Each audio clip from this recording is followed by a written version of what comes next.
સિહોરમાં ward number 5ના રસ્તાના પ્રશ્નને લઈને દીપશંકભાઈ રાઠોડ દ્વારા વિપક્ષ અને કોંગ્રેસને ખુલ્લી ચેલેન્જ।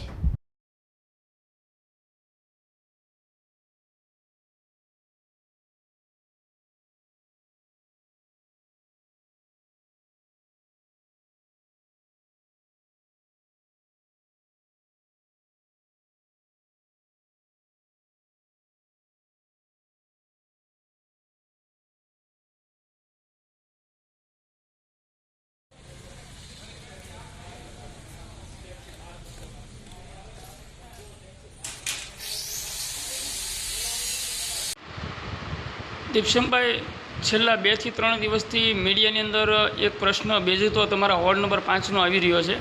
રોડ બાબતનો જે પ્રશ્ન છે તે કોંગ્રેસના આગેવાનોએ રજૂઆત કરી છે, સિહોર નગરપાલિકા વિરોધ પક્ષના નેતાએ પણ આ બાબતે રજૂઆત કરી છે કે ખરેખર આ રોડ કેમ નથી બનતો અને મંજૂર થયેલો છે છતાં પણ નથી કરવામાં આવતો। આ બાબતે તમે શું કહેવા માગો છો? આ બાબતે નગરપાલિકાના પૂર્વ પ્રમુખ તરીકે અને મારા 35 વર્ષના જાહેર જીવનના વિકાસના કાર્યોના અનુભવના આધારે હું નગરસેવક શ્રી દીપસિંહ રાઠોડ જાહેર જનતાને જણાવું છું કે જે મને પ્રશ્ન પૂછવામાં આવ્યો છે, 2-3 દિવસથી જે પ્રશ્ન ચાલે છે તે પ્રશ્ન બાબતે ઓન રેકોર્ડ હું સત્યની નજીક બધાને લઈ જવા માગું છું કે આ રસ્તો ન કરવા માટે કોઈ પક્ષાપક્ષી નથી, કોઈ સત્તાધારી પક્ષ કે કોઈ અન્ય પક્ષ કે ભાજપ કે કોઈ કોંગ્રેસ કે કોઈની કિન્નાખોરી નથી, કોઈનો રાગ દ્વેષ નથી, કોઈ અધિકારીનો વાંક નથી। 2013ની અંદર જ્યારે માનસિંહભાઈ ને ચેતનાબેન પ્રમુખ ઉપપ્રમુખ હતા ત્યારે રેકર્ડમાં જેને જોવું હોય જોઈ લે, આ રસ્તો લેવામાં આવ્યો હતો। એ દિવસે સભ્ય નહોતો પણ સત્ય એમ કહે છે કે તે આ રસ્તો લીધો હતો। એ રસ્તો લીધા પછી પ્રશ્ન એવો બન્યો કે ત્યાંની સ્થાનિક રહીશોના ઘરની બાજુમાં જગ્યા છોડાવવા માટે અને આગળથી રસ્તો લેવો, પાછળથી રસ્તો લેવો, પોતાને નડે છે ને એવા બધા પ્રશ્નો સબબ સત્તાધારી માણસોને થકાવટ લાગી અને એ કંટાળી અને રસ્તો પડતો મૂક્યો અને એની ગ્રાન્ટ પાછી ગઈ છે। આ વાત પિંડ્યાભાઈ જાણે છે, નગરપાલિકાના સુપરવાઇઝર તરીકે એમને જવાબ આપવો પડ્યા। અને ત્યારબાદ 2017માં મેં અને શંકરમલ કોકરાએ પણ આ રસ્તો લેવડાવ્યો હતો, જ્યારે 18માં મેં ચૂંટાઈને આવ્યા ત્યારે પણ સ્થાનિક લોકોની જે ડિસ્પ્યુટ હતો એના હિસાબે આ રસ્તો થતો નહોતો। અને હવે પરિસ્થિતિ એવી છે કે મારું કહેવાનું એમ છે કે જે લોકો રસ્તાની રજૂઆત કરતા હોય કે જે લોકો રસ્તા બાબતે આક્ષેપ પ્રત્યાક્ષેપ કરતા હોય તો એને મારી ખુલ્લી ચેલેન્જ છે કે ભાઈ, હું દીપસિંહ રાઠોડ વોર્ડ નંબર 5ની અંદર ચપ્પે ચપ્પા પર નજર રાખું છું।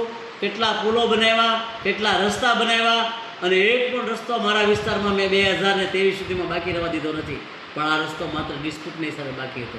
અને છેલ્લે સરકારશ્રીની સૂચનાથી, કમિશનરશ્રીના આદેશથી આ નગરપાલિકાની બોડી ખાનગી સોસાયટી એટલે કે બિનખેતીમાં કામ કરી શકતી નથી। આવું કાયદેસરનું વજૂદને કારણ હોય, પરંતુ મારો સંસંતો સવાલ સિહોર નગરપાલિકાના પ્રમુખ ઉપર છે કે તમે શા માટે એવી રજૂઆત નથી કરતા કે અમને સરકારશ્રીએ ના પાડી છે, અમને કમિશનરશ્રીએ કામ કરવાની ના પાડી છે। તો વિરોધ પક્ષના નેતાને પણ મારો પ્રશ્ન છે કે તમે પણ જાણો છો કે બિનખેતીમાં કામ નથી થતા, તો તમને જે રજૂઆત કરતા હોય એને તમે સત્ય તરફ લઈ જાઓ, લોકોને ગુમરાહ કરવાના પ્રયત્ન ન કરો। મીડિયામાં જઈને સસ્તી પ્રસિદ્ધિ મેળવવા માટે લોકોને આગળ કોઈ કામ નહીં કરી અને માત્ર ને માત્ર મીડિયામાં રજૂઆતો કરી અને લોકોનું કોઈ ભલું કે કલ્યાણ થતું નથી।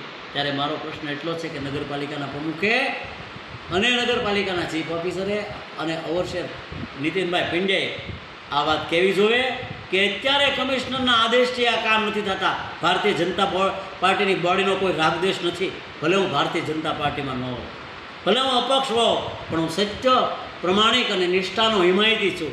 કોઈ પણ માણસ સત્યનું કામ કરશે તો ચાહે આપ પાર્ટી હોય કે કોંગ્રેસ હોય કે ભાજપ હોય, એની સાથે મારે નો કનેક્શન, એની સાથે મારે કોઈ સંબંધ નથી, મારે સત્ય સાથે સંબંધ છે। એટલે આ પ્રશ્ન જે ચમકી રહ્યો છે એ બાબતે મારી જાહેર જનતાને ખુલાસો છે કે આ કામ કરવા માટે અનેક વખત પ્રયત્ન થયેલા છે, પણ સ્થાનિક ડિસ્પ્યુટ હતો અને હવે કમિશનરશ્રીની વાત છે જગ જાહેર છે, નગરપાલિકાની બોડી જાણે છે, વિરોધ પક્ષે જાણે છે, નગરપાલિકામાં ઠરાવ પણ કર્યો છે કે ભાઈ અમને બિનખેતીના કામ લેવા દો। ત્યારે પ્રમુખશ્રીને મારી મીડિયા દ્વારા સૂચના છે કે તમે શા માટે મીડિયામાં બોલતા નથી કે કમિશનરની સૂચનાથી અમે નથી કરતા એમ। તમે શા માટે કોઈ માણસો ખોટો જસ ખાટી જાય, રજૂઆત કરી જાય એને કહો છો? અનેક વખત અમે રસ્તો લેવા માટે પ્રયત્ન કર્યો છે અને સુરેશભાઈ, છગનભાઈ અનેક અરજીઓ કરે છે, જાહેરાત કરે છે, બધું કરે છે, રજૂઆત કરે છે, તો એ પણ જાણે છે કે આ બિનખેતીના પ્રશ્નના હિસાબે અટકેલું કામ છે.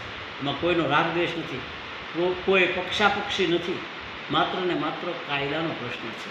અને આવો કાયદાનો પ્રશ્ન હોય ત્યારે હું નગરસેવકોને વિનંતી કરું છું કે તમે લોકોને સત્ય કહો, લોકોને ગુમરાહ ન કરો, લોકોને સસ્તી પ્રસિદ્ધિ મેળવવા માટે ખોટી સાચી વાત ન કરો, પણ એમ કહો કે કમિશનરશ્રીની સૂચનાથી આ કામ અટકે છે, કોઈના ખોલાથી નહીં. તો હું પ્રમુખને પણ આક્ષેપ નથી કરતો, નગરપાલિકાની બોડીને પણ આક્ષેપ નથી કરતો, કારણ કે કાયદાનો પ્રશ્ન છે.